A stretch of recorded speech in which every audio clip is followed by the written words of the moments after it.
नमस्कारम, मैं नित्यानंदम श्री। आज जिस औषध के बारे में बात करूँगा, उसका नाम है योग निद्रा गुलिका। ये योग निद्रा गुलिका वातनाशक है, वात का शमन करती है।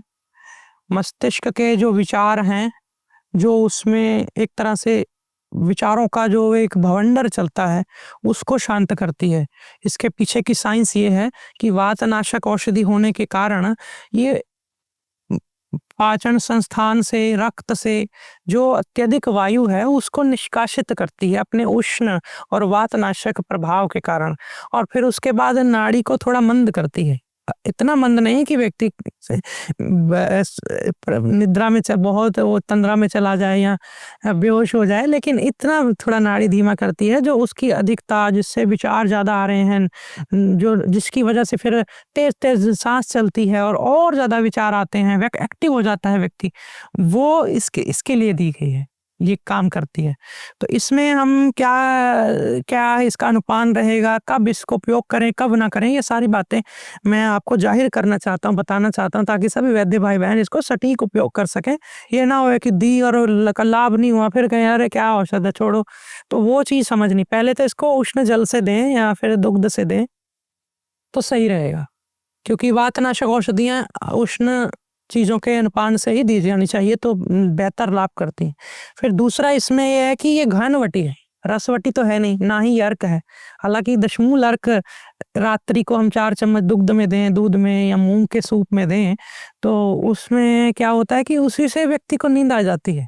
फिर आप बोलेंगे, दोबारा पूछेंगे कि अगर उससे नींद आ जाती है, वो भी हम आनंदम आयुर्वेद की तरफ से बनाते हैं, तो फिर ये क्यों बनाया? ये इसलिए बनाया कि कई बार 2-3% 100 में से 3-4 रोगी ऐसे होंगे जिनको उससे नहीं आएगी, या पहले आएगी कुछ समय बाद में, फिर उनका जब जीवन खराब हो जाएगा, आहार फिर से वो गड़बड़ करेंगे, जो कि मनुष्य का मूल स्वभाव है। फिर गलती करना, बहुत कम लोग हैं जो उस पे संकल्प कर लेते हैं, आगे उसमें दोबारा नहीं करते। तो फिर वो जब दोबारा उसको नींद नहीं आती, तो जब वो दोबारा वो लेता है तो कई बार वो असर नहीं करती। कई बार उसकी आहार इतनी गरिष्ठ होती है, रात को भारी होती है, उड़द खा ली, पनीर खा लिया, कि वो आपका आहार का कुछ कर नहीं पाता, नींद दे ही नहीं पाता उसको, तब वो इधर-उधर तड़पता है, घूमता है। ऐसे में ये औषध काम करती है। इसके उसके साथ भी दे सकते हैं दशमूल अर्क के, लेकिन मैं आपको प्रार्थना करूँ कि आप दशमूल अर्क को तो सोने के लिए दे देते हैं कि आधे घंटे में वो लाभ कर गया, तो आपने सोने से आधा पौना घंटा पहले लिया, वो व्यक्ति सो गया, नींद अच्छी देने लगता है दूसरे, चौथे, 5वें दिन से ही। लेकिन अगर आप इसको उपयोग करें तो इसको रात को ना करें, ना ही दिन में करें। मैं आपको प्रार्थना करूँ इसको सांझ को करें, सायंकाल, क्योंकि घनवटी है तो घनवटियाँ 3-4 घंटे ले जाती हैं अपना असर दिखाना शुरू करने में। घनवटियों से ऐसा उम्मीद नहीं कर सकते कि वो रसवटियों की तरह तुरंत जाएं और फटाफट जाके वो लाभ कर दें। फिर व्यक्ति को क्या होगा कि रात को दिया यदि आपने सोने से पहले, तो अर्ली मॉर्निंग, प्रभात काल में आके थोड़ी सी झपकी लगेगी, तो तब तक वो समझेगा ही नहीं कि उसको इससे आई है कि किससे आई है, वो यही समझेगा कि लाभ नहीं करती है औषधि इनकी। तो घनवटी है, इसको 3-4 घंटे पहले दिया जाता है। और फिर इसके बाद मैं ये भी निवेदन करूं कि यदि इसको लगाना है तो फिर ऐसा नहीं है कि इसको शाम को ले लिया और रात को पाव भाजी खा रहे हैं, रात को तेज मसाले वाली चीजें खा रहे हैं। पतली हल्की फुल्की खिचड़ी चल जाएगी, वातनाशक घृत डाल करके कोई देसी थोड़ा बहुत ऐसे सूप ले लिया, चल जाएगा, लेकिन उसको कहें कि आप पहले ही खा लें। और अगर इतना वो नहीं कर सकता तो फिर मुझे नहीं लगता इसको आपको चलाना चाहिए।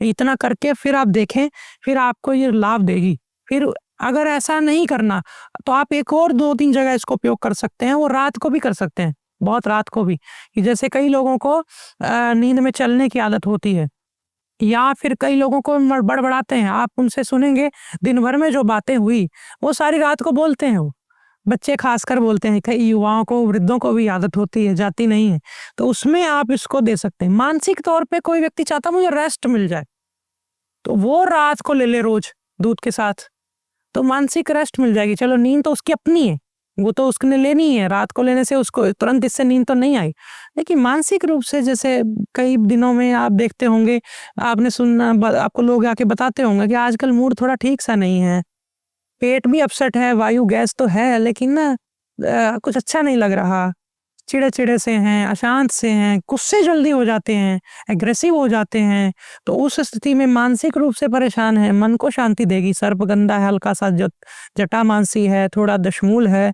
तो उस वजह से ये मानसिक रूप से शांत कर देगी चिंता। और अन्य वात नाशक औषधियाँ या ऐसी औषधियाँ जिसमें आपको अनुपान की ज़रूरत पड़ती है दिशमूलारिष्ट की, ऐसे समय में आप वहाँ पे देखते हैं लिक्विड नहीं ले पा रहा रोगी, तो उसमें सहयोग के लिए दे सकते हैं। दर्द नाश करेगी क्योंकि ये वातनाशक है? तो मैं आपको कह दूँ कि शायद ना करे। क्यों? क्योंकि इसका बल इतना ही है कि ये नाड़ी धीमी कर दे, थोड़ा बहुत वायु निकाल दे। वायु कई प्रकार की है। अब वायु का सब कोई अलग-अलग गैसेज़ पेट में बनती है अलग-अलग आहार से, कभी इस पे भी चर्चा करेंगे। तो वो अलग-अलग गैसेज़ का मॉलिक्यूलर मास अलग-अलग होता है, उनका वज़न अलग-अलग होता है, उनकी शक्ति अलग-अलग होती है। तो उनको कई बार वो चूर्णों से ठीक होगी, कई बार वो रसवटियों से ठीक होगी।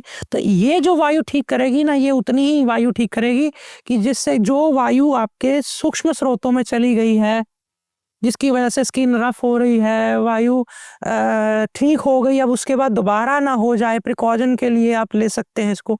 ये योग निद्रा गुलिका हमने आप सबको उपलब्ध कराई, आप उपयोग करें और कुछ समय के बाद आप इसको बंद भी करा सकते हैं क्योंकि इससे कोई आदत नहीं लगती। तो ये सब औषधियाँ आप सब अपने वैद्य भाई बहन अपनी इन्वेंटरी में शामिल करें और मुझे भी बताएं। छोटी-मोटी अगर कोई और कमी रह जाएगी तो हम उसको अलग से आइडेंटिफाई करके और कोई औषध हम तैयार करेंगे। और कोई औषध अगर तैयार है, आप उसमें नींद में या इस तरह की चीज़ों में ज़्यादा अच्छा रिज़ल्ट देखते हैं, तो नीचे दूसरे चिकित्सक भाई-बहनों को भी बताएँ, अपना भी अनुभव साझा करें, औरों को भी मदद करें। ये सब मिलकर के अगर इसमें चलेंगे तो बहुत सुंदर हम भविष्य अपना देख सकते हैं मानवता का।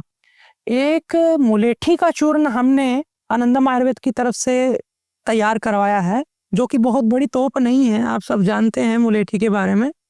सभी वैद्य भाई-बहनों को मैं फिर भी ये क्यों बता रहा हूँ, क्योंकि एक तो हम ऐसी औषधियाँ तो बना ही रहे हैं जिससे कि जटिल से जटिल रोगों का इलाज हो सके, जो कि पूर्व की आयुर्वेद की औषधियों के अंदर हम वो फार्मूलेशन मिस करते हैं कि वो हमारे पास होता तो अगर कितना तेज लाभ करता, तो वो तो हम बना ही रहे हैं।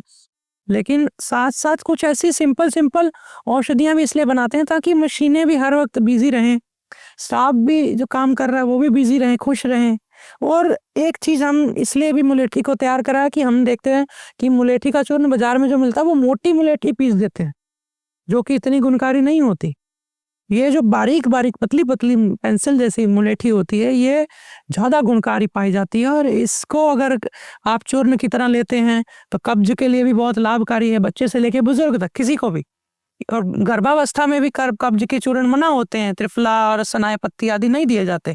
तो इसको मुलेठी को अगर गुनगुने पानी से ले लिया जाए एक बार शाम को, तो ये सुबह पेट अच्छा साफ़ कर देता है। फिर ये रसायन भी है और वीर्यवर्धक, बलवर्धक भी है, तो उस वजह से ये कफ, खाँसी किसी में भी काढ़ा इसका चाय बना के पी ले कोई। कोई अगर त्रिफला चूर्ण को सॉफ्ट करना चाहता है थोड़ा, तो उसमें मिक्स कर ले कॉम्बिनेशन के लिए। फिर इसको शहद में मिला के चाट लिया, कभी-कभी ऐसे ही इसका काढ़ा पी लिया। नज़ला कफ, जुकाम, बलगम को, गले की बलगम क्योंकि नीचे गिरता है ना पेट में, तो इसको साफ करने के लिए यहाँ की ये मुलेठी चूर्ण आप अपने जब वैद्य भाई बहन हमारे आनंदम आयुर्वेद के उत्पाद औषधियाँ मंगवाते हैं, तो उसमें ज़रूर एक बार मंगवा कर देखना, आपके काम आएगा। नमस्कार। हमारी सनातन संस्कृति में मैंने किसी ऋषि, योगी, महात्मा को साबुन से स्नान करते नहीं देखा। वे हमेशा उबटन से स्नान किया करते थे। उबटन आयुर्वेद के ग्रंथों में बताया गया बहुत ही दिव्य और बहुत ही चमत्कारी, प्राकृतिक हमारे लिए एक ब्रह्म स्नान है। इसमें हम स्नान करके अपनी चमड़ी की ऊर्जा को, ओज को खोते नहीं हैं, बल्कि और बढ़ाते हैं, जो कि साबुन से छिन जाती है। इसलिए हमेशा उबटन से स्नान करें। और आनंदम आयुर्वेद की तरफ से मैंने ये उबटन बना करके भी आपको उपलब्ध कराया है और इसको बनाना भी मैं आपको कई बार सिखाता रहा हूँ। मैं ये नहीं कहूँगा कि मैं इसे बेच रहा हूँ, मैं यूँ कहूँगा कि मैं तो इसे बांट रहा हूँ, क्योंकि ये हमारी परंपरा, हमारी धरोहर, हमारा गर्व